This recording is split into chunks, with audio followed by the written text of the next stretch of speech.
gente vai ver a família na criação, os propósitos de Deus na criação da família. Depois a gente vai ver a queda, como o pecado afetou a família, e depois a promessa de redenção para a família. E amanhã, num segundo momento, nós vamos ver o padrão da família redimida. Então, hoje nós vamos concentrar o nosso texto em Gênesis 1, 2 e 3, e amanhã nós vamos concentrar o nosso estudo no livro de Efésios, Efésios 5 e Efésios 6, que amanhã a gente vai ver o padrão da família redimida. E hoje a gente vai ver a base. Então, eu diria que a parte mais prática de aconselhamento vai ficar amanhã. E hoje os pressupostos bíblicos, a base bíblica, para que a gente entenda bem a questão da família. Tá? Eu quero fazer até uma questão de esclarecimento e de justiça, né? Muito do que a gente vai falar está baseado nesse livro, que é Comentário Bíblico, Lar, Família e Casamento. Esse livro é um livro do pastor, doutor Davi Merck, que é professor lá do Palavra da Vida, o pastor Pedro Mansaras, que estudaram com ele. E eu fiz o meu mestrado lá no Palavra da Vida, na área de família. O Davi Merck, ele foi meu professor, uma disciplina que ele ministrava lá, que é Teologia Bíblica da Família, e que gerou esse livro. Né? Quando eu pego minha apostila lá, eu vejo que, basicamente, o livro trata aqui todos os textos bíblicos relacionados à família. Então, se os irmãos quiserem se aprofundar nesses assuntos que eu vou falar aqui, com certeza vão encontrar no comentário bíblico do Dr. Davi Merck toda a base mais aprofundada, análise, a exegese dos textos e comentários feitos por ele de cada um texto do que a gente vai falar aqui, tá bom? E quando a gente fala de família, a gente sabe que esse é um assunto que gera muito até debate, porque muito da nossa tranquilidade na vida, para não dizer, para muitos casos, a felicidade, porque muito embora a gente saiba que a verdadeira felicidade está em Cristo, mas Cristo traz a bênção dele para nós de várias formas, e como nós veremos amanhã, uma dessas formas, e talvez uma das mais marcantes, é como a bênção e a felicidade que Deus traz sobre a família. Então, isso, Salmo 128 vai falar muito sobre isso, né? Dessa bem-aventurança de ter a sua casa, a sua família estruturada nos princípios do Senhor. Então, esse é um tema que é bastante pertinente para que nós olhemos ele. Eu diria o seguinte, na minha experiência, já conversando com outros pastores que trabalham com aconselhamento bíblico há muito tempo, mais de 80% dos casos de aconselhamento bíblico, eles vão envolver família. Ou são relações entre marido e mulher, que é talvez principal, mas também muitas de relações de pais e filhos. Então, você vai ter, às vezes, relações entre irmãos, mas 80% ou mais de 80% dos casos de aconselhamento bíblico, eles serão relacionados à família. Ah, pastor, então isso é um problema moderno. Não é um problema moderno.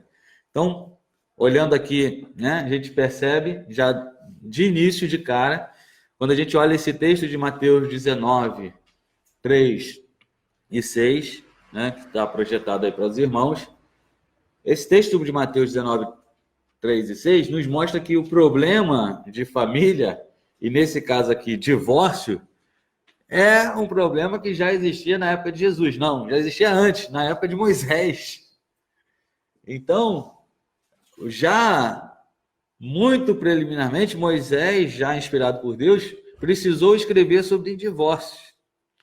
E isso já, porque já existia um problema de abandono de lares, mulheres abandonadas pelos maridos, direitos das mulheres não sendo respeitados. Então, isso já acontecia. E Deus inspirou Moisés para escrever sobre isso.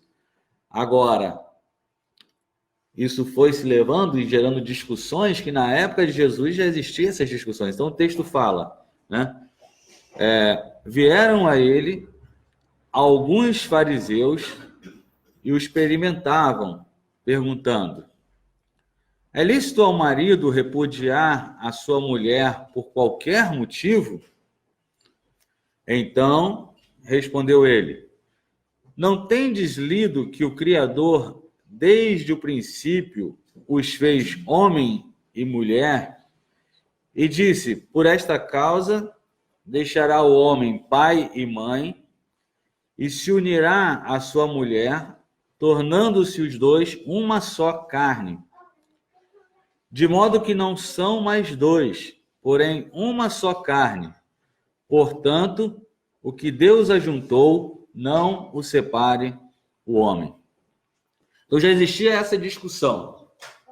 Vem cá, eu posso me divorciar sob qualquer motivo? Eu não sei se as taxas de divórcio aqui em Portugal são semelhantes ao Brasil, que chega próximo aí de 50%. Aqui é mais alto ainda. Então, é um problema recorrente. Infelizmente, em muitas igrejas, ou se pegarmos a população evangélica, nós vamos ver índices, às vezes, igual ou até pior do que da população em geral. Então, mesmo entre os ditos evangélicos, existe esse problema também. Eu me lembro de um caso de aconselhamento em que uma irmã chegou e me perguntou: pastor, eu quero saber se eu tenho um respaldo bíblico para me separar do meu esposo, eu não quero mais viver casada com ele. E eu falei: ó, então estude os textos tais, tais e tais, e na semana que vem você volte, e aí você vai me dizer se você encontra na Bíblia respaldo para o que você quer fazer. Né? E ela voltou e falou: não tenho respaldo bíblico para me separar do meu esposo. Então, já que você entende que não tem esse respaldo, então a gente vai para o outro caminho, que é o caminho correto, e nós já queríamos seguir desde o início, que é trabalhar pelo seu casamento, pela restauração do seu casamento. Então, para entendermos isso, o que Jesus fala sobre o divórcio?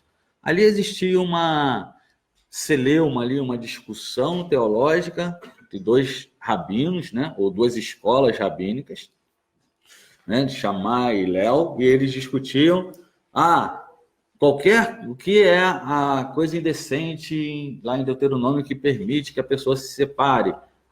Qualquer coisa, né? Alguns vão dizer assim: queimou a comida. Isso é um absurdo. Vou me separar dessa mulher. Outros diziam: não, apenas em caso de adultério, um caso muito específico, ou relações sexuais ilícitas de uma forma geral. Enfim, uma discussão. Jesus não entra nessa discussão. Jesus não entra nesse detalhe. O que... Não, Jesus vai na raiz. E aí o que ele diz? Ele diz: não foi assim desde o princípio. Não tendes lido que o Criador, desde o princípio, os fez homem e mulher, e que disse: por esta razão deixará o homem pai e mãe, e se unirá à sua mulher, tornando-se os dois uma só carne. Jesus diz que isso é o casamento. E Jesus disse que as questões relacionadas ao casamento, elas têm que ser lidas. Lida onde? Na palavra de Deus. Desde onde? Desde o princípio. Por isso nós vamos começar em Gênesis capítulo 1. Porque desde o princípio já se estabelece na palavra de Deus, para que seja lido e entendido quais são as bases para o casamento. E ali está a solução para os problemas cotidianos do casamento, que, se não entendermos essas bases, podem levar ao divórcio. Mas se entendermos essas bases, nós poderemos lidar com esses problemas à luz do que a palavra de Deus nos orienta. Então, por isso nós começamos... Por isso nós começamos o nosso estudo... acho que não passou, pastor. Beleza. Por isso nós começaremos o nosso estudo vendo a família na criação. Então, esse é o nosso ponto de partida. Abrir as nossas Bíblias, e eu convido você a abrir sua Bíblia lá no começo, Gênesis capítulo 1. E nós veremos aqui em Gênesis capítulo 1, a partir do versículo 26. Então, hoje, como eu disse aos irmãos, nós vamos ficar aqui em Gênesis 1, Gênesis 2 e Gênesis 3.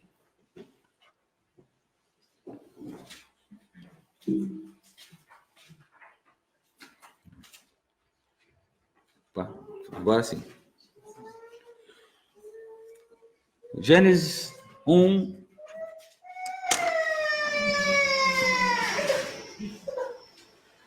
vinte e seis e 27 e 28. Leremos então. Também disse Deus: façamos o homem à nossa imagem, conforme a nossa semelhança. Tenha ele domínio sobre os peixes do mar, sobre as aves do céu, sobre os animais domésticos e sobre toda a terra e sobre todos os répteis que rastejam pela terra. Criou Deus, pois, o homem à sua imagem, a imagem de Deus o criou, homem e mulher os criou. E Deus os abençoou e lhes disse: sede fecundos, multiplicai-vos, enchei a terra e sujeitai-a. Dominai sobre os peixes do mar e sobre as aves dos céus, e sobre todo animal que rasteja pela terra. Nós vemos aqui, então, a criação, e a nossa perspectiva aqui é que o clímax da criação é uma cerimônia de casamento. Então, Deus criou todas as coisas, e no final ele criou o homem e a mulher, e ele deu ali uma ideia, né? Um mandamento, uma direção para que o homem e a mulher deveriam fazer. A chave do texto aqui, ou a ideia-chave do texto aqui, é que o homem e a mulher juntos foram criados à imagem de Deus. Versículo 27 ressalta isso. De modo que, ao criar o homem e a mulher juntos, para numa parceria, eles dominarem sobre a criação, eles reproduzirem, se multiplicarem. Vejam que isso só é possível os dois juntos. Então, por isso a ideia do casamento está presente, já subentendida aqui nesse texto, essa união entre homens e mulheres. E a imagem de Deus está sobre o casal, sobre os dois. Isso nos leva a 3 pontos que nós iremos trabalhar em cima desse texto. Primeiro, o casamento é para refletir a imagem de Deus. Então, o casamento para refletir a imagem de Deus. Segundo ponto que nós iremos trabalhar é o casamento para reproduzir a imagem de Deus. E o terceiro ponto, o casamento para representar a imagem de Deus. Então, nosso primeiro ponto é o casamento para refletir a imagem de Deus. O casamento como um reflexo dessa imagem de Deus. Isso a gente vê no versículo 27. Criou Deus, pois, o homem, à sua imagem, a imagem de Deus o criou, homem e mulher os criou. Um fato de destaque é que é a única ocasião em Gênesis que Deus se refere a si na primeira pessoa do plural. E aí ele vai colocar, a gente vê o texto colocando, quando ele no versículo 26, ele diz: façamos, né, o homem à nossa imagem e semelhança. Existe alguma discussão aí sobre com quem Deus estava falando, né? Façamos o homem. Será que ele estava conversando com os anjos? Então os anjos e Deus teriam o mesmo nome? Será que ele estava conversando com os animais que ele já tinha criado?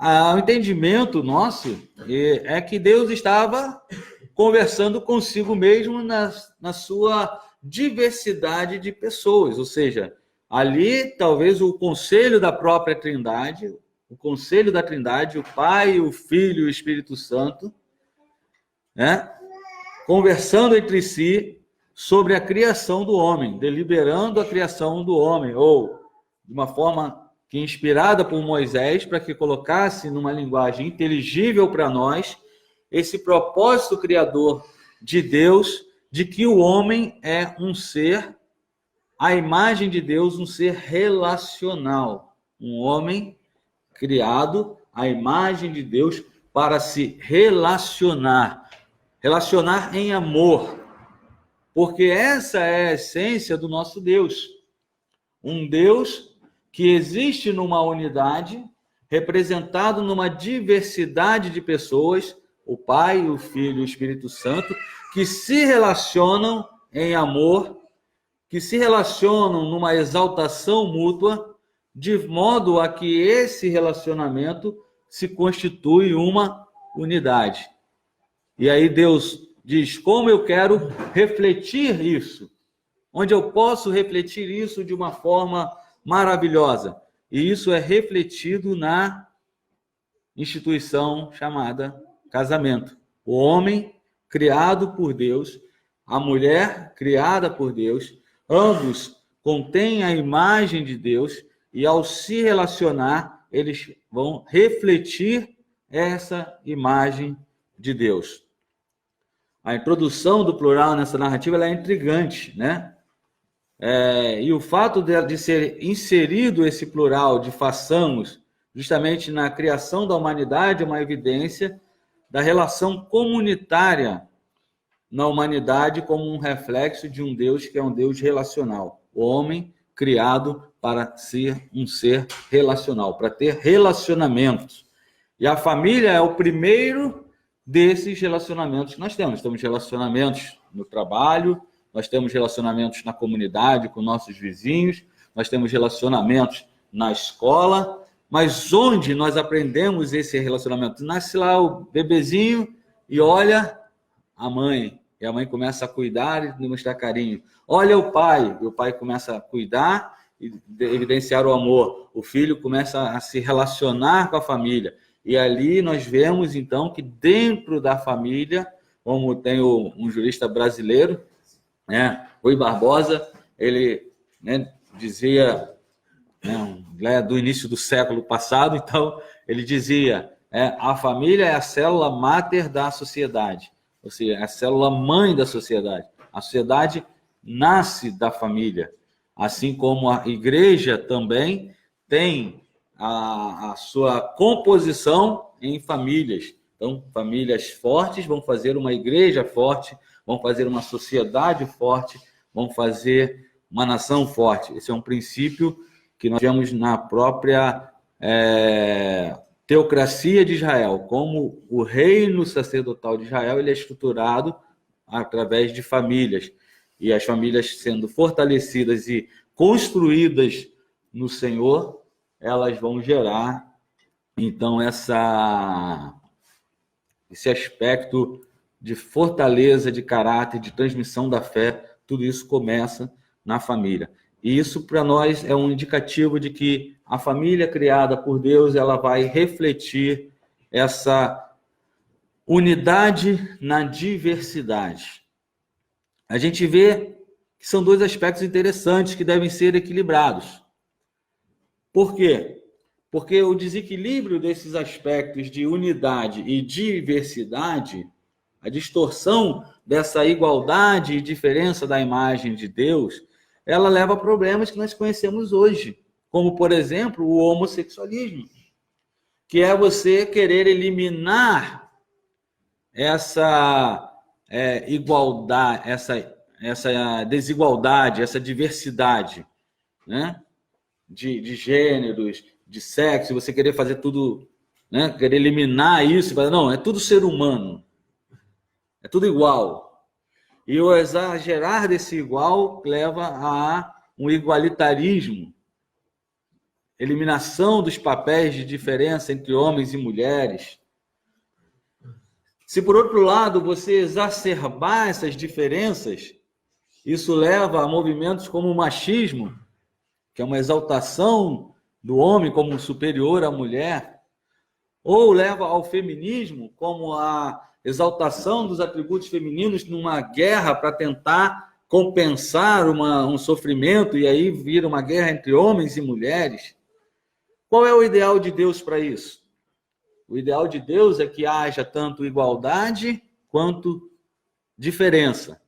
E essa igualdade e essa diferença que se combinam na criação do homem e da mulher traz para nós aquilo que nós vamos chamar de complementariedade ou complementarismo, que é a diferença e a igualdade do homem e da mulher no equilíbrio, assim como Deus os criou. E isso é refletido no próprio texto para nós. Quando no versículo 27, nós vemos: criou, pois, Deus o homem à sua imagem. E a primeira referência que aparece a palavra homem, aí que para nós em português não vemos muita diferença, na versão Almeida, por exemplo, não tem diferença, algumas outras versões têm a diferença, mas aqui nós não temos. Primeira vez que aparece a palavra homem, Adão, quer dizer ser humano. Então criou Deus o ser humano,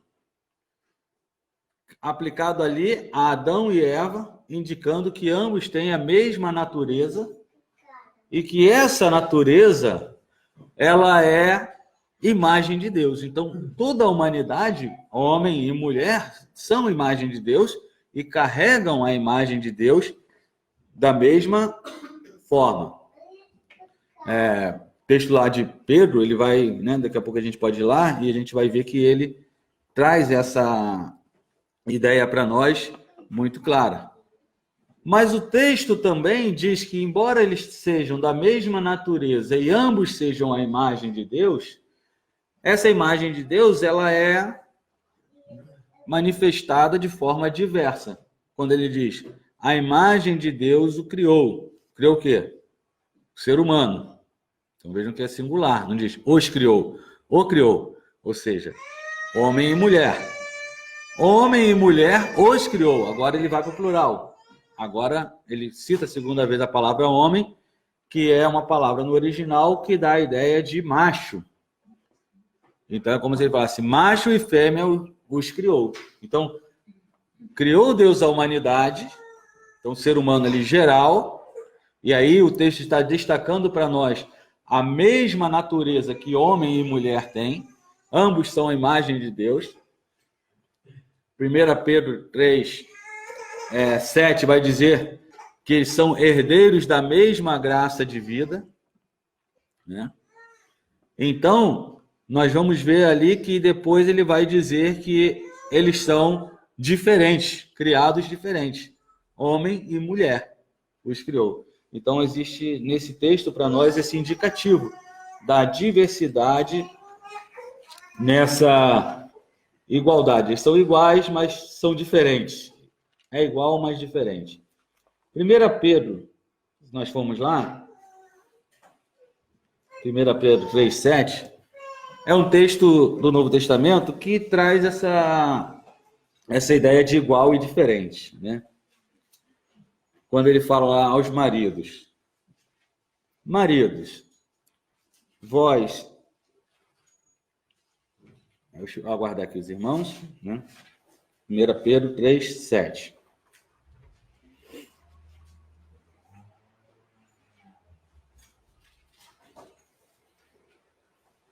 Então, é só um texto que aplica essa ideia de igualdade e diferença dentro de um contexto do casamento aqui. 1 Pedro 3,7 vai assim: maridos, vós igualmente vivei a vida comum do lar com discernimento. Então, tenha esclarecimento dessa vida comum do lar, tendo consideração com a vossa mulher como parte mais frágil. Então ele está querendo dizer o seguinte, que dentro da vida do lar existe uma parte que é mais frágil. Isso quer dizer o quê? Que não são iguais. Que existe uma diferença entre a estrutura do homem, e aí a gente amanhã vamos entrar um pouco mais em detalhe o que significaria ser a parte mais frágil, Mas existe uma diferença entre a estrutura do homem e a estrutura da mulher. Entre o papel que o homem deve exercer dentro do casamento e o papel que a mulher deve exercer no casamento. Então, aqui está realçado para nós que existe uma diferença. Agora, ele continua dizendo o seguinte: por que ele tem que tratar ela com toda consideração, como parte mais frágil? Tratai-a com dignidade, porque sois juntamente herdeiros da mesma, e aí eu friso aqui, mesma graça de vida. Então, ao mesmo tempo em que existe uma diferença, essa diferença não deve ser entendida como machismo ou feminismo, porque ela tem que ser tratada com toda a dignidade. Por quê? Porque são herdeiros da mesma graça de vida, foram objeto da mesma graça de salvação. Os dois carregam a imagem de Deus e os dois regenerados refletem essa imagem de Deus para o mundo. Então, ali nós temos uma igualdade no nível espiritual, uma igualdade no nível de dignidade, de honra. Então, esse é um padrão de Deus quando ele fala sobre homem e sobre mulher. Então, na criação, tanto homem como mulher refletem a imagem de Deus. Nós estamos em Gênesis 1. Pastor, mas quando as pessoas costumam falar de casamento, elas não falam de Gênesis 1. Elas falam de Gênesis 2. Por que o senhor está falando em Gênesis 1? Porque aqui Deus está estabelecendo. Agora, em Gênesis 2, o que acontece em Gênesis 2? Gênesis 2 é um detalhamento do que acontece em Gênesis 1. Então, é como se um recurso literário utilizado por Moisés. Alguns comentaristas dizem, não, porque tinham 2 autores. Não é nada disso.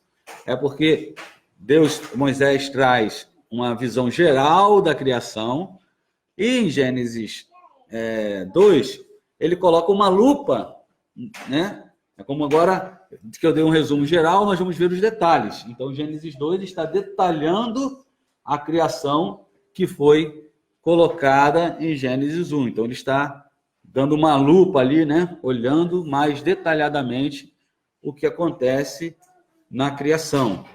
E onde nós vamos encontrar isso? Versículos 23, versículo 24, nós vamos ver Gênesis 2, 23 e 24, alguns detalhes dessa criação ou desse primeiro casamento, vamos chamar assim, primeiro casamento.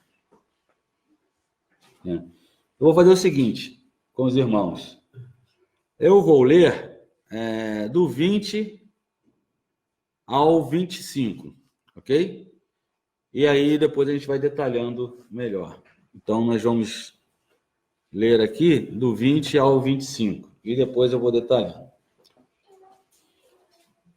Deu nome o homem a todos os animais domésticos, versículo 20, às aves dos céus e a todos os animais selváticos.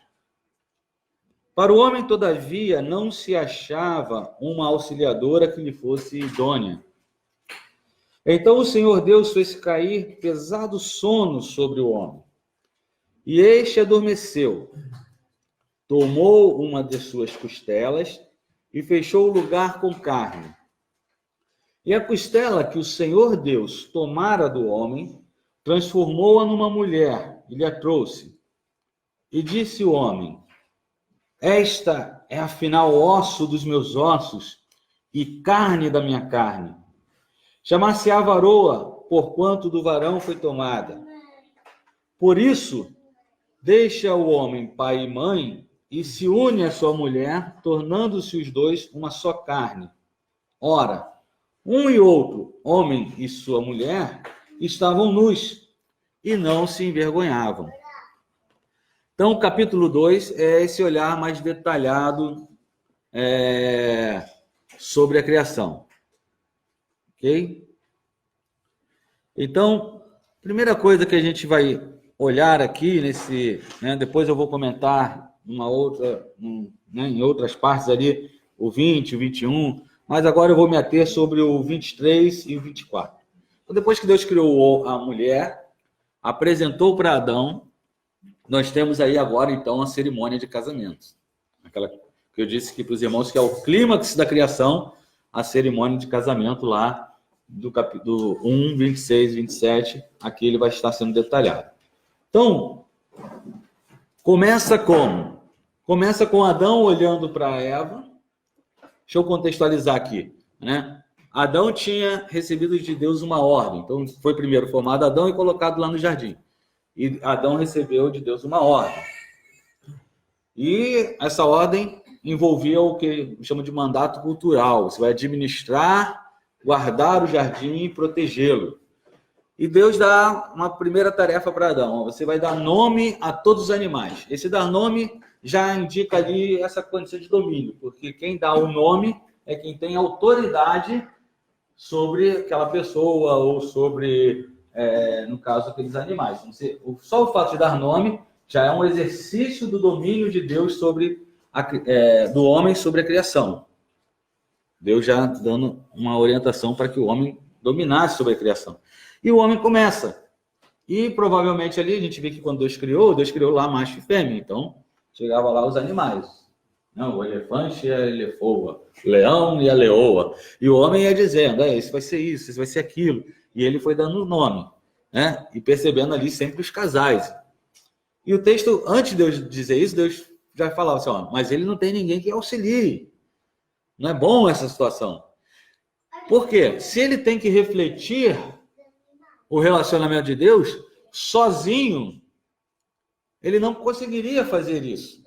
Então, essa situação não é a situação ideal. Para que o reflexo de Deus seja completo no homem, ele precisa evidenciar amor. E como que eu vou evidenciar amor? Pelo meu próximo. Evidenciar amor numa situação de igualdade com um semelhante, alguém que lhe corresponda, assim como o pai corresponde ao filho, e o filho corresponde ao Espírito Santo, e eles se correspondem ali entre si, sendo distintas pessoas, mas que vivem numa comunhão perfeita, em uma igualdade de poder, em uma igualdade de glória. Então o homem precisava dessa igualdade, mas não tinha, ele tinha só os animais, e os animais não eram iguais a ele. Embora hoje, muitos acham que o cachorrinho é o filhinho da mamãe, mas não é. Eu não vou casar, porque casar dá muito trabalho, é melhor ter um cachorro. E o cachorro vai ser o meu fiel companheiro por toda a vida. Não é esse o ideal de Deus. Os animais não nos correspondem. Mas o meu cachorro me entende. Eu falo, ele fica olhando assim. Ele sim me entende. Isso é uma deturpação do que Deus criou, porque quem carrega a imagem de Deus é o homem, o ser humano. Por mais fofinho que o seu pet seja, ele não é a imagem de Deus. E o seu relacionamento onde o amor é melhor evidenciado, não é o relacionamento com os pets. Onde o amor é mais evidenciado é o relacionamento onde a imagem de Deus é refletida entre dois seres humanos que vão compartilhar. Por mais que isso seja trabalhoso, difícil para nós, mas nós não podemos subverter essa ordem. Deus nos deu os animais, devemos cuidar deles, devemos não maltratá-los, ser zelosos, mas o nosso relacionamento de amor, num nível de profundidade que venha refletir a glória de Deus, exige alguém que nos corresponda, que seja adequado. E essa é a essência do texto. Não havia ninguém, por mais animais que houvessem no jardim. E olha que esses animais do jardim eram uma belezinha. Nenhum estava ainda contaminado pelo pecado, né? Como os animais de hoje, quando a criação toda é contaminada. Mas não era o caso lá na época. Mesmo assim, não era adequado para se relacionar com o homem. O homem estava só. Cheio de animais, mas só. Precisava de alguém que lhe correspondesse. Então Deus faz a mulher. E quando Deus apresenta a mulher ao homem, a declaração de Adão é uma declaração de adequação e de aliança. Ou seja, essa sim é adequada para ter uma aliança, para se relacionar comigo.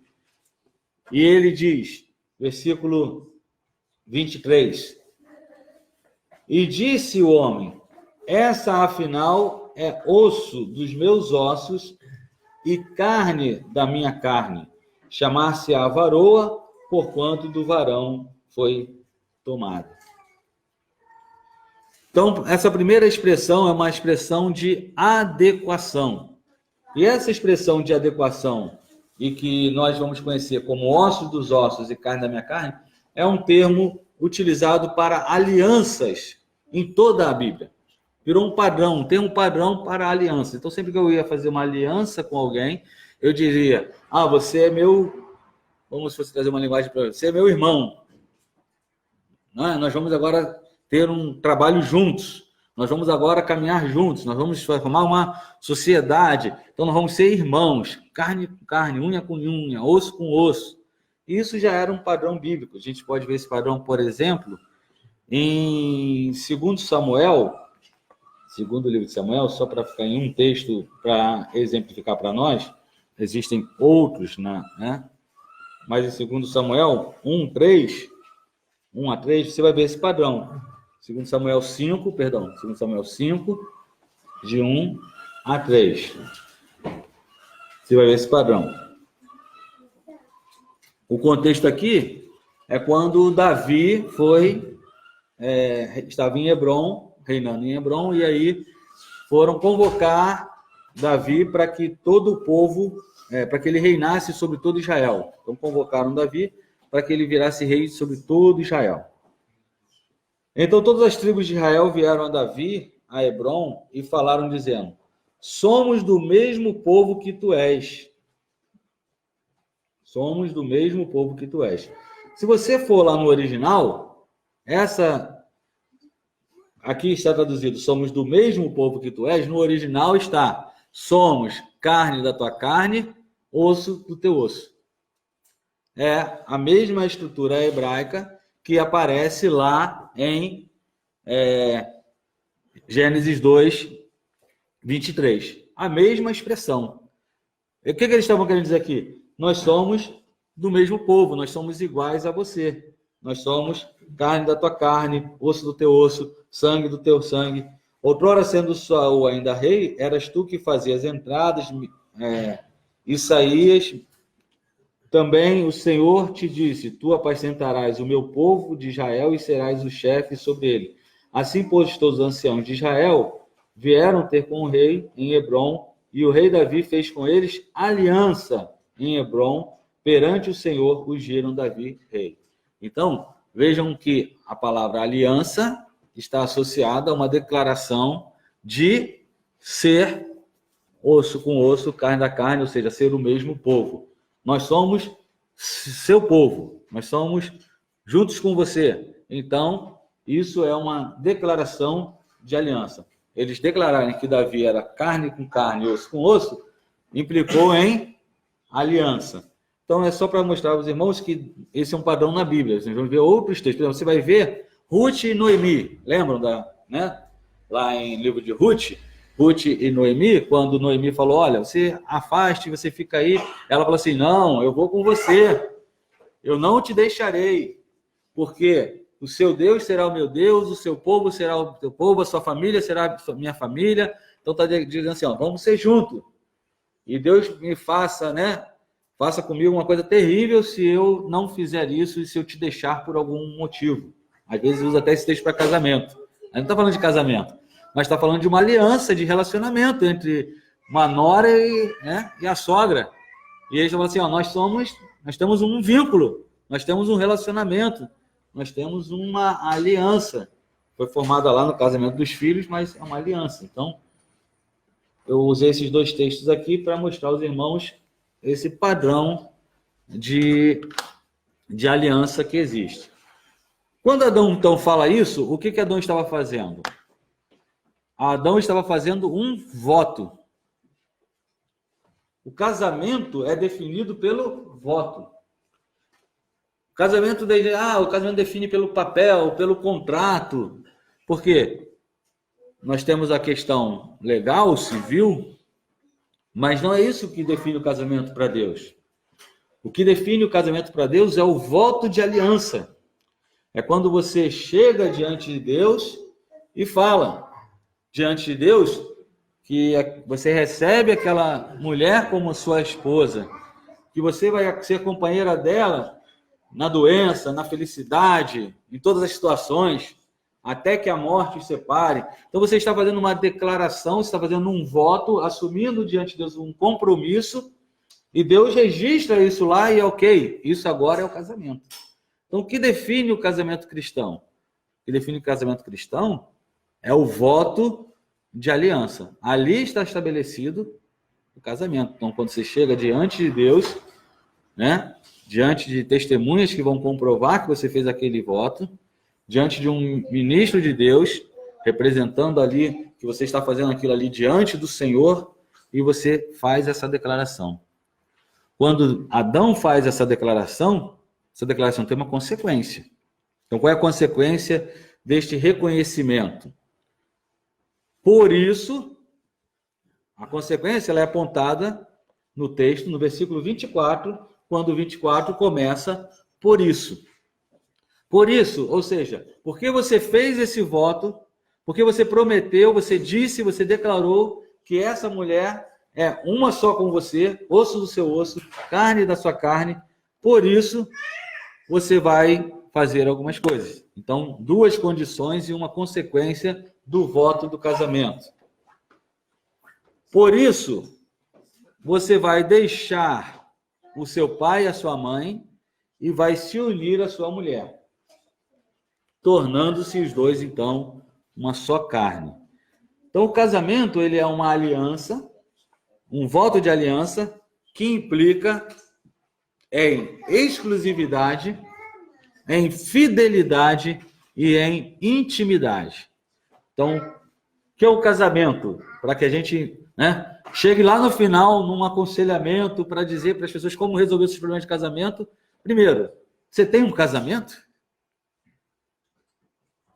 Você tem um casamento segundo o que Deus planejou que fosse o casamento? Antes disso, você entende o casamento como Deus disse que o casamento é? Você tem um voto, um pacto, uma aliança com essa mulher? E esse voto e pacto de aliança que você tem com essa mulher implica em exclusividade nesse relacionamento? Implica em fidelidade dentro desse relacionamento? Implica em intimidade dentro desse casamento? Então, nós vamos ver que esses três elementos, eles compõem a ideia bíblica de casamento. Diante do voto da aliança, Deus estabelece duas condições e uma consequência para o casamento. Duas condições. Vejamos. Deixar e unir. Duas condições necessárias para que haja o casamento. Deixar e unir são expressões comuns de aliança. E aí eu não vou, vou dar só um texto. Eu vou falar assim, não vou passar vários textos, mas pelo menos um eu vou dar para ilustrar. É importante que a gente perceba que dentro da narrativa, a forma de linguagem usada por Moisés é uma forma de linguagem que os receptores, os leitores dele, não duvidavam de que ali estava sendo estabelecida uma aliança. Por isso que a gente pode afirmar categoricamente que esse texto está falando de uma celebração de um casamento, porque são expressões comuns usadas de aliança. Vamos ver um exemplo só em Deuteronômio 13, versículo 4, onde aparecem essas duas expressões de deixar e unir.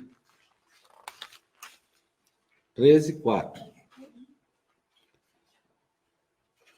Aqui está falando da aliança feita entre Deus e o povo de Israel.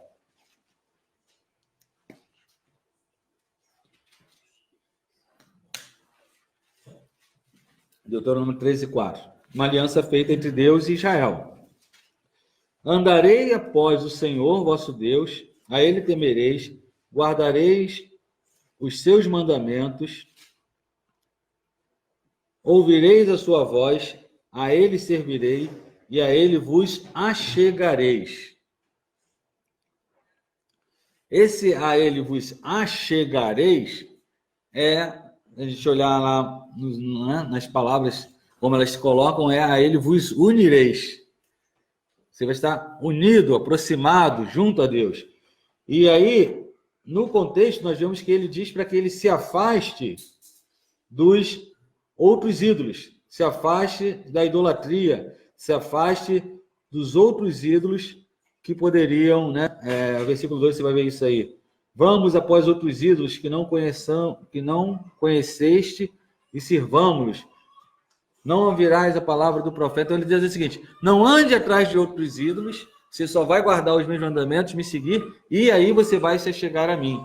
Essa ideia era aliança. Você quer ter aliança comigo?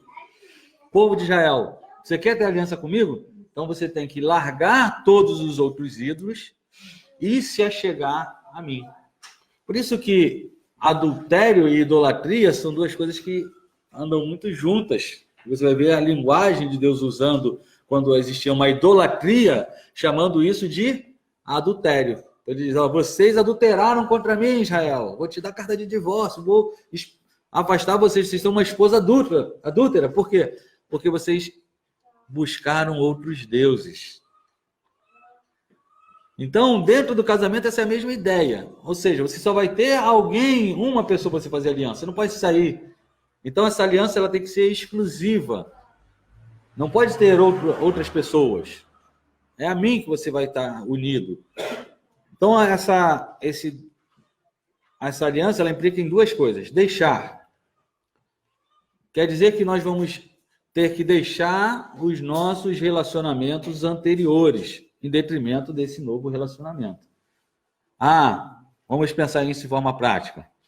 Seria que você vai ter que deixar a sua família de origem, aqui colocado como pai e mãe. Então, repare o seguinte: quem era o pai e mãe de Adão e Eva?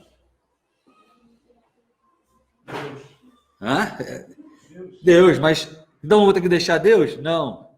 Aqui, Deus está falando em termos de casamento. Então, aqui Deus está estabelecendo um padrão para todos os relacionamentos entre homem e mulher, firmados em aliança, dali para frente. Então, não está falando aqui para Adão, especificamente. Ele está falando aqui para quê? Todos os homens que olhassem para uma mulher e falassem: uau, essa sim é osso do meu osso e carne da minha carne. Então, quantas vezes que você chegar para uma mulher e falar assim: olha, nós vamos ser um, você tem que deixar pai e mãe.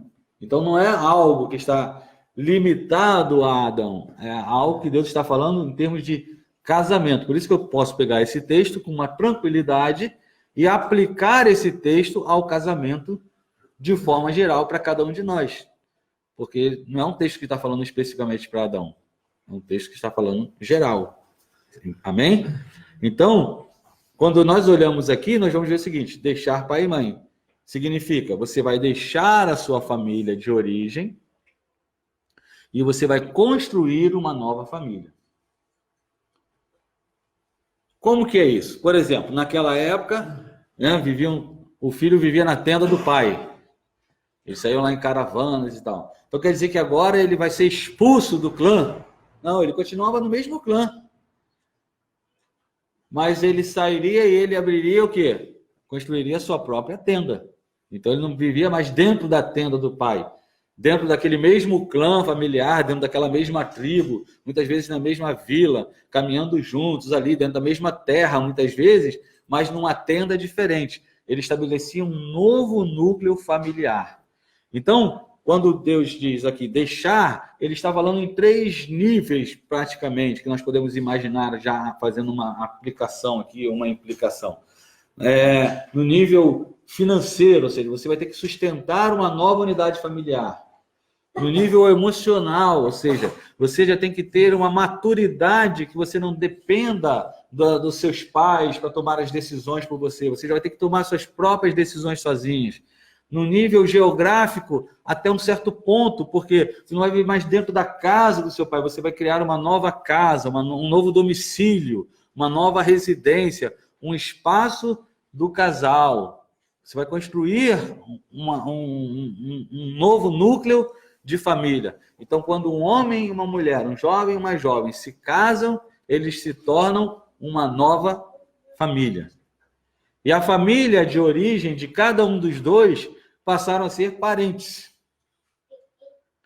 Seu pai continua sendo seu pai, você vai ter que honrar ele. A gente vai ver isso quando a gente for falar sobre honrar os filhos amanhã, né? Honrar os pais amanhã. Mas, ainda que ele continue sendo seu pai e você tenha que honrá-lo, e até certo ponto, numa necessidade dele na velhice, apoiá-lo e sustentá-lo, todavia, essa relação de pai e filho, ela se torna mais uma relação de conselheiro e tal, então você não tem mais que ficar obedecendo o seu pai quando você se casou e criou uma nova unidade familiar, porque isso poderia ser uma interferência indevida. Então, esse deixar é importante. Mas não só deixar, também é importante unir. É importante que os dois passem a viver juntos, passem a compartilhar todas as coisas. A ideia desse unir aqui é grudar, né? Colar. Passem a viver colado ao ponto que separar isso quebra, causa dor, causa sofrimento. Então, o que não é casamento? Não é casamento como as pessoas vivem hoje, muitas vezes.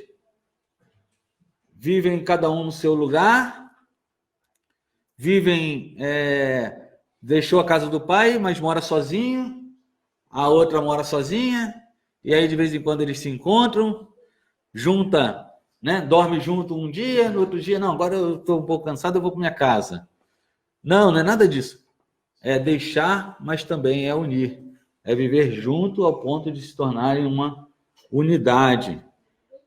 E isso aparece no texto, esse deixar e unir. Quando o texto diz, tornando-se, então isso é uma consequência.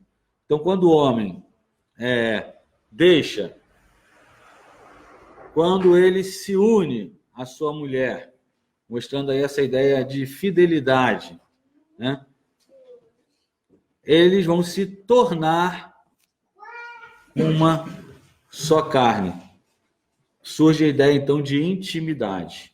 Então, na união, a interseção ali entre juntar e unir, se torna uma só carne. E esse uma só carne, ele fala da intimidade. Então, ao deixar o pai e a mãe, ao unir o marido, unir ali quer dizer estabelecer uma aliança. O homem e a mulher podem, dentro da proteção dessa aliança, viver uma vida de intimidade. O texto diz que ambos estavam nus e não se envergonhavam, não tinha vergonha um do outro. Não tinha uma barreira ali.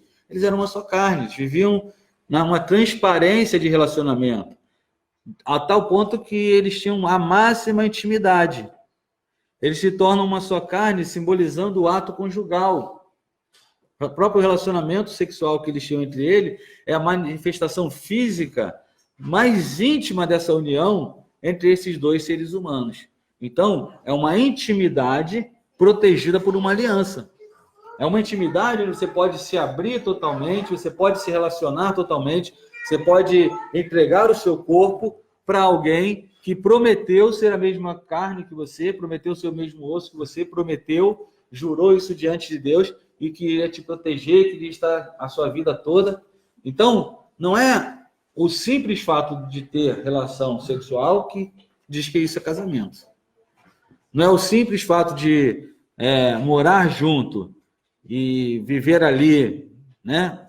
Como muitos hoje gostam de viver e dizer, isso é igual ao casamento. Não é igual ao casamento, porque não existe um voto diante de Deus, porque não existia um compromisso diante de Deus que protegia essa união, que protegia esse relacionamento. Então precisa haver esse compromisso, essa aliança diante de Deus, para que essa proteção seja a união de uma só carne, ela só é legítima dentro desses dois aspectos, deixar e unir. Então, eu gosto dessa figura porque ela vai dar o aspecto visual disso que eu estou falando. Duas ações que nós temos que fazer dentro do nosso casamento. Deixar, quer dizer, ele é exclusivo. Nada se coloca dentro do meu casamento como um outro Deus, como alguma coisa que vai competir com o meu casamento. Nem o trabalho, nem os outros relacionamentos, nem a amizade. E unir, ou seja, eu estou aliançado, eu estou preso a essa pessoa, eu estou compromissado com ela, eu tenho um pacto com ela. Então, quando essas duas coisas se encontram, dentro dessa união entre deixar e unir, aparece uma só carne. Então, os dois realmente podem dizer que são um. Quando eles podem dizer que são um, eles podem fisicamente se tornar um através do ato conjugal. Então, ter relação sexual não quer dizer que isso é um casamento. Casamento é quando isso acontece dentro de um compromisso de exclusividade e de fidelidade. A intimidade só é legítima dentro da exclusividade e da fidelidade. Aí nós temos um casamento que é bíblico. E esse casamento, sim, vai refletir a glória de Deus, porque existe amor, intimidade, exclusividade. Segundo ponto para nós aqui é o casamento para reproduzir a imagem de Deus. Daqui a pouquinho nós vamos fazer no intervalo. Esse primeiro ponto, né, esse primeiro tópico, ele vai ser um pouquinho mais longo, a ideia é essa. Depois nós vamos ter um intervalo, os outros dois vão estar um pouco mais cansados, eles vão ser um pouco menores, né? Mas agora no início, como tudo está com gás, né, bateria bem cheia, a gente vai andar um pouquinho mais só, tá? O casamento, então, para reproduzir a imagem de Deus. Voltando ao nosso texto básico lá de Gênesis 1, 28, Deus os abençoou e lhes disse: sede fecundos, multiplicai-vos, enchei a terra e a sujeitai. Interessante. O que nós temos aqui? Aqui nós temos o primeiro mandamento. Em ordem da Bíblia, né? Primeiro imperativo escrito na Bíblia aparece aqui. Deus os abençoou e lhes disse: sede fecundos. E aí existe uma orientação de Deus, uma ordem de Deus. E que orientação era essa? Que a fé deve ser passada para os filhos na multiplicação da imagem de Deus. Então, sede fecundos e multiplicai e enchei a terra. Encher a terra de quê? De criança? Simplesmente? Não, encher a terra da imagem de Deus. O homem criado à imagem de Deus, agora ele deve multiplicar essa imagem de Deus. E como que ele multiplicaria essa imagem de Deus? Tendo filhos. Qual o propósito de nós termos filhos? Qual o propósito de nós termos filhos? O propósito de nós termos filhos é multiplicar a imagem de Deus. Porque nós fomos criados à imagem de Deus. E essa imagem de Deus que glorifica a Deus. Então nós multiplicamos a imagem de Deus e ao multiplicarmos nós enchemos a terra com essa imagem de Deus. Isso glorifica o nome do Senhor. É muito interessante, nós entendemos isso até como um mandato missiológico, vamos dizer assim. Porque se você parar para imaginar, o que acontece na Europa hoje, não é isso? A gente vai ver, né, muita imigração, muitas pessoas vindo de outros continentes, com outras religiões, muitos muçulmanos, né, islâmicos, né, mas também de outras religiões, e eles chegam, e qual é o principal fato que nós vemos acontecer em alguns países como França e Inglaterra, num índice muito alto? Você vê que essas famílias têm muitos filhos, transmitem a fé aos filhos deles de uma forma bem contundente, e esses filhos vão se multiplicando, que daqui a algumas gerações, uma família islâmica que tem 5 filhos e uma família cristã que tem 1 filho, né? O que vai acontecer daqui a 2 ou 3 gerações? Todo o padrão cultural daquele país muda. E talvez não gaste nem 50 anos para isso acontecer. Muda o padrão cultural da cidade, muda os hábitos alimentares, muda muita coisa. E aí aquele país passa a refletir o quê? Passa a refletir os padrões que são aprendidos e que aquelas pessoas adoram, ou seja, a cosmovisão daquelas pessoas. Algo para nós refletirmos sobre, né, como nós pensamos tanto em missões no aspecto de nós levarmos a palavra de Deus a um outro país, a uma outra pessoa, mas quando no padrão de Deus, o encher a terra com a glória de Deus, ele começa dizendo o quê? Tenha filhos e transmita a fé aos seus filhos. Transmita a fé aos seus filhos de modo que eles vivam segundo essa fé e passem isso aos filhos dos filhos. E isso vai encher toda a sociedade, toda a terra com a minha glória. Então esse é o padrão. E se você pesquisas, né, mostram, quando você olha para as igrejas, a maioria das pessoas não se converteram na idade adulta. A maioria das pessoas que estão na igreja aprenderam a fé em casa. E se a maioria das pessoas se converteram na idade adulta, isso é um problema. Se a gente parar para pensar no seguinte aspecto. E onde estão os filhos dos crentes?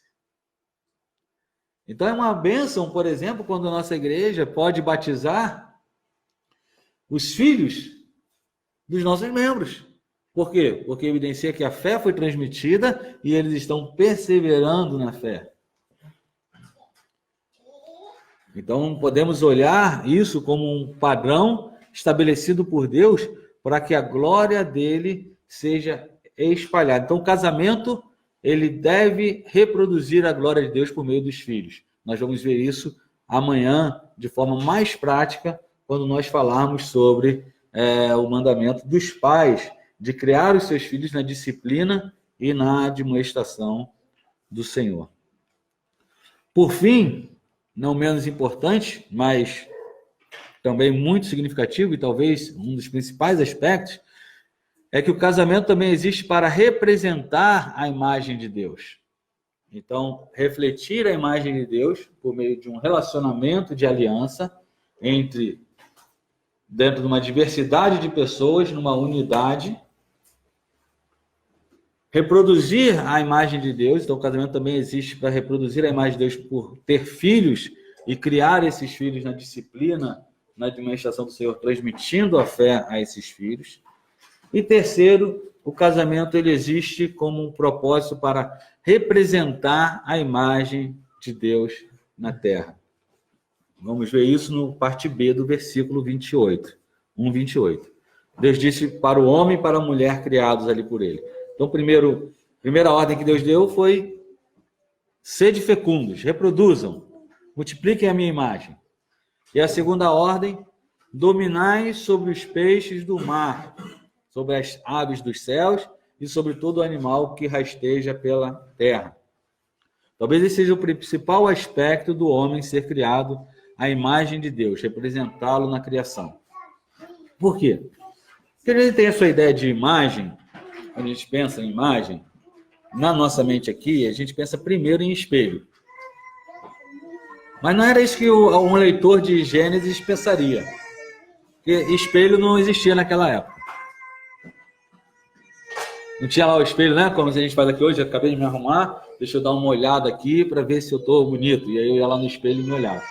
Até o próprio latão polido e tal, não é algo que era comum nessa época, não tinham essa tecnologia ainda para isso.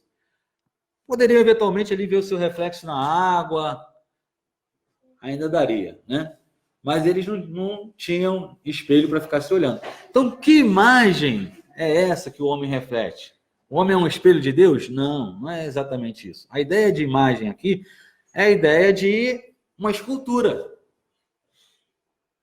Essa é a ideia de imagem, é a ideia de uma escultura. Como várias vezes se usa a palavra imagem para falar de falsos ídolos. Então, o casamento, e quando Deus diz vamos fazer o homem à nossa imagem, vamos fazer o homem como uma nossa representação, como uma escultura de Deus. Mas como assim? Imagina que você tem um rei. E o rei, ele reina sobre um vasto império. Ok. Como que os súditos, aqueles que não estão ali no palácio, que veem o rei todo dia, que moram lá no castelo, né, na fortaleza real, como que eles vão saber quem é o rei? Não tem foto.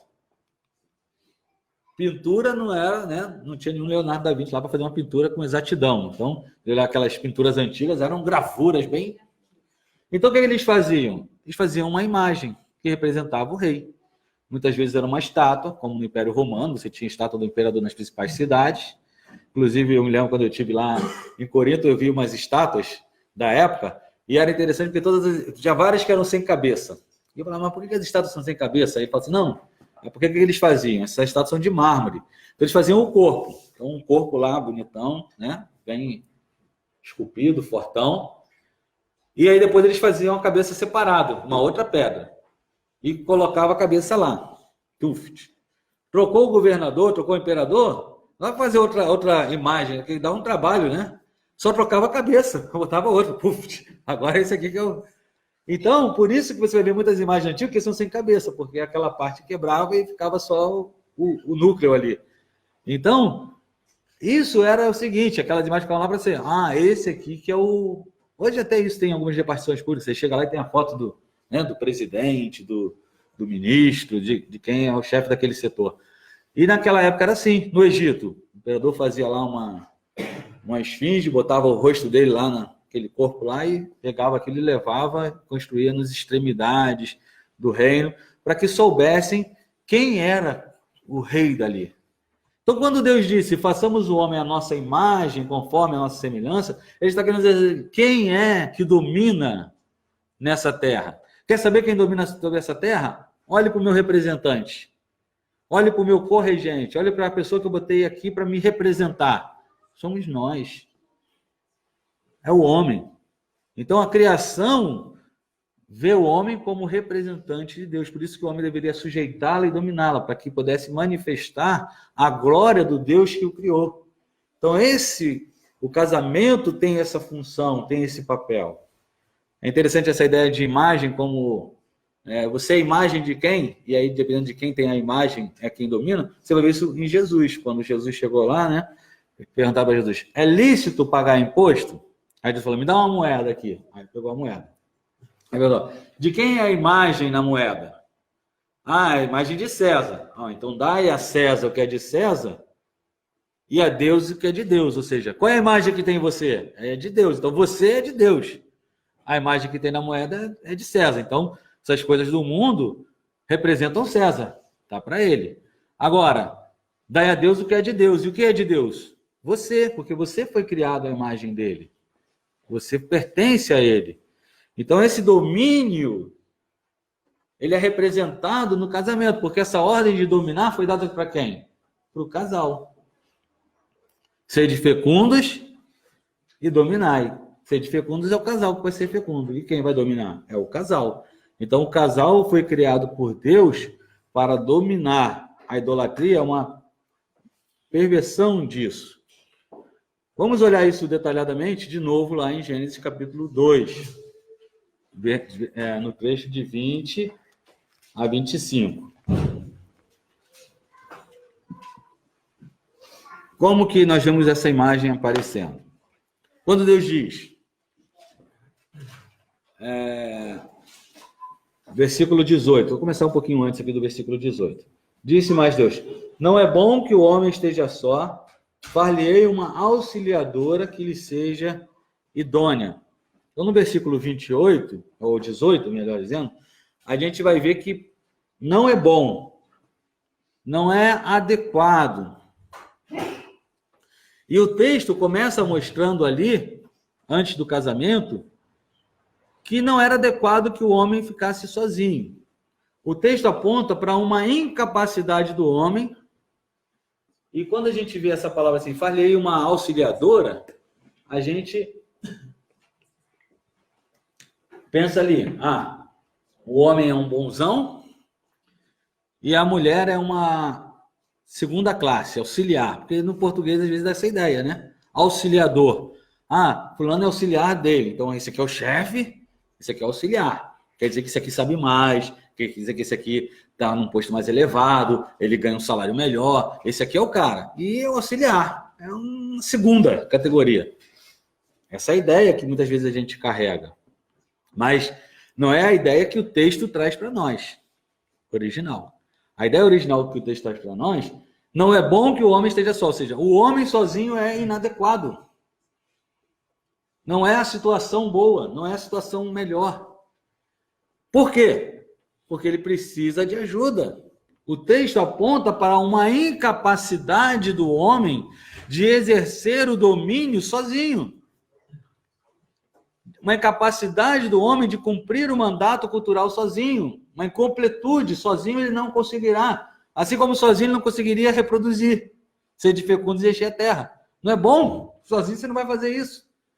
Dominar e sujeitar. Não é bom. Então não é bom, se aplica as duas coisas. Então não era bom. O texto aponta então para uma incapacidade. E quando o texto usa a palavra far-lhe um auxiliador, ele usa uma palavra chamada ézer. Essa palavra aparece 21 vezes no Antigo Testamento. Dessas 21 vezes, 18 delas descrevem o auxílio de Deus ao homem. Um exemplo, Salmo 121, né? Versículo 1 e versículo 2. Nós vamos encontrar essa palavra.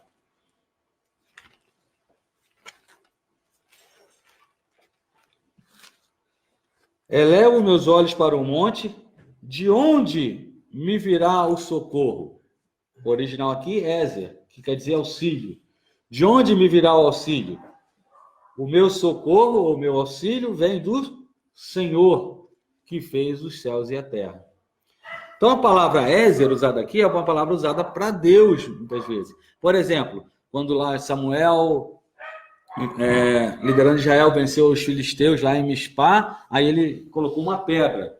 Ele chamou Ebenezer, quer dizer, pedra da ajuda, ou pedra do auxílio, porque até aqui nos ajudou o Senhor. Até aqui nos auxiliou o Senhor. E a palavra lá é ézer, que é a mesma palavra usada aqui. Então, uma palavra que é usada, de 21 vezes que ela aparece, 18 ela fala de Deus. 2 vezes ela fala sobre a mulher, que é esses 2 vezes aqui de Gênesis, só aqui que ela estava sendo usada para a mulher. E 1 vez falando de um homem ajudando outro homem, ajuda humana, mútua. Então, essa palavra, ela majoritariamente, a ideia principal dela é de ajuda de Deus para o homem. Agora, se essa palavra auxiliar, auxiliadora ou auxiliador significasse inferioridade, como a gente pensa, ela jamais seria usada para Deus, porque Deus não é inferior. Ela está sendo usada dizendo aqui, alguém precisa de socorro, alguém está enrolado sozinho. Alguém não conseguirá cumprir sua tarefa sozinho. Precisa de um outro que venha auxiliá-lo. Essa é a ideia. Então, mulheres muitas vezes não gostam desse texto. Não gostam de dizer que ela é auxiliadora do marido. Mas elas deveriam ficar felizes, porque elas estão sendo chamadas por uma palavra que normalmente é usada para Deus. Deus é o grande auxiliador. E aí vocês ficam assim, estou sendo comparado nesse texto a Deus. Eu estou refletindo a imagem de Deus ao ser auxiliadora. Porque eu sirvo a um Deus que é auxiliador. Eu sirvo a um Deus que socorre. Eu sirvo a um Deus que dá suporte ao povo. E quando eu faço isso pelo meu marido, eu estou refletindo a imagem de Deus. Então não existe nenhum tipo de demérito nessa linguagem. O demérito está em nós, na forma que nós olhamos. Quando nós olhamos alguém como auxiliar e dizemos, ele é inferior a mim. Isso está errado. Porque nem os auxiliares humanos são inferiores a nós. Porque todos são feitos à imagem de Deus. E no casamento, muito menos. Aqui o texto realça vamos dizer assim, uma correspondência de igualdade de ser ontológica, né? E uma diferença de função ali que está aparecendo. Vamos lá, versículo 19 a 20, vai falar como o homem colocou o nome.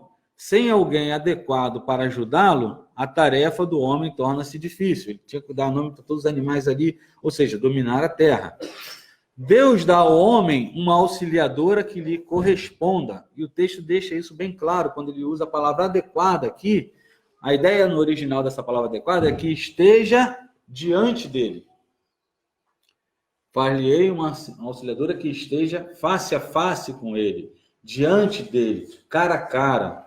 A ideia de no mesmo nível. A ideia é alguém que está à sua altura. Não alguém que está debaixo de você.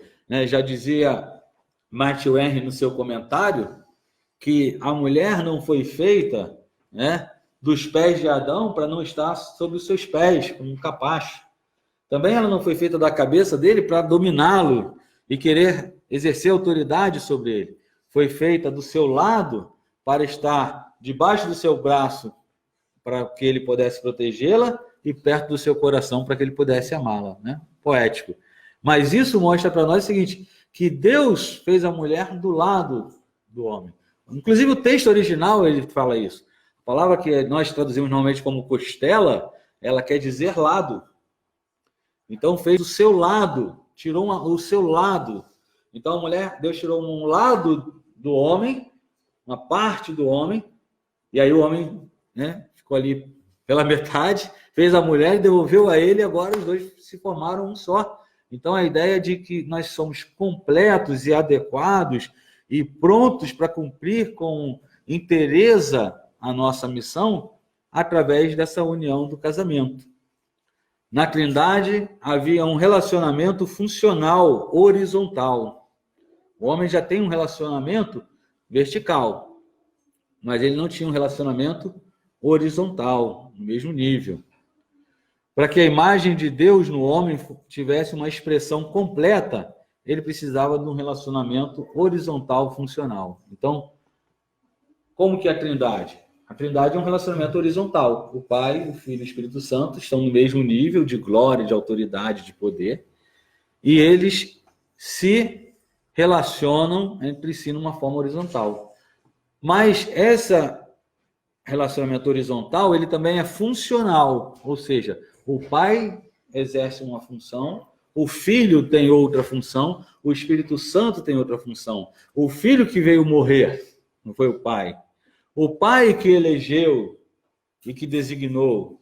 O Espírito Santo é que convence do pecado, do juízo e nos aperfeiçoa como crentes. O Espírito Santo nos leva a Cristo. Cristo nos leva ao Pai. O Pai glorifica o Filho. O Filho existe para glorificar o Pai. Então, esse relacionamento funcional, num nível horizontal, é o que nós devemos refletir no nosso casamento. Então, quando Deus cria a mulher auxiliadora do homem, ele está dizendo o seguinte, existem funções nesse relacionamento horizontal. Estão no mesmo nível. Só que no mesmo nível, um tem uma função e outro tem outra função. E essas funções juntas trabalham para que o mandato de Deus seja cumprido. Quando homem e mulher trabalham juntos, eles conseguem dominar a criação. Quando homem e mulher vão para um lado, falência total. Eles não conseguem dominar a criação. Eles se entram em enroscada, eles ficam, A Bíblia diz que Deus criou o homem perfeito e ele se meteu em muitas encrencas. Então é assim quando nós não vivemos no padrão que Deus estabelece para nós. O relacionamento com Deus e com os animais era vertical, ou seja, o homem era submisso a Deus e deveria dominar sobre os animais.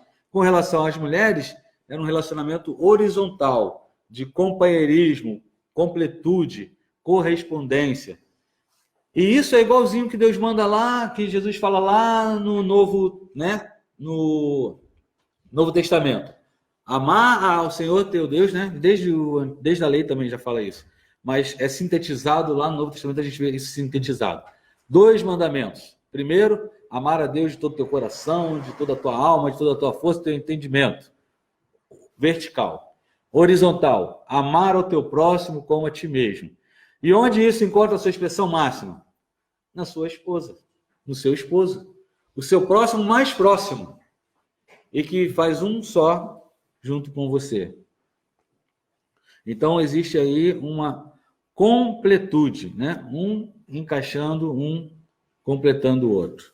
né? Eu vou deixar essa análise aqui da submissão para amanhã, ok? E aí nós fazemos nosso intervalo, 10 minutos, é isso, pastor Pedro? Fazemos 10 minutos de intervalo, os irmãos tomarem uma água aí, depois a gente retorna visualizando como o pecado prejudicou essa ideia original de Deus.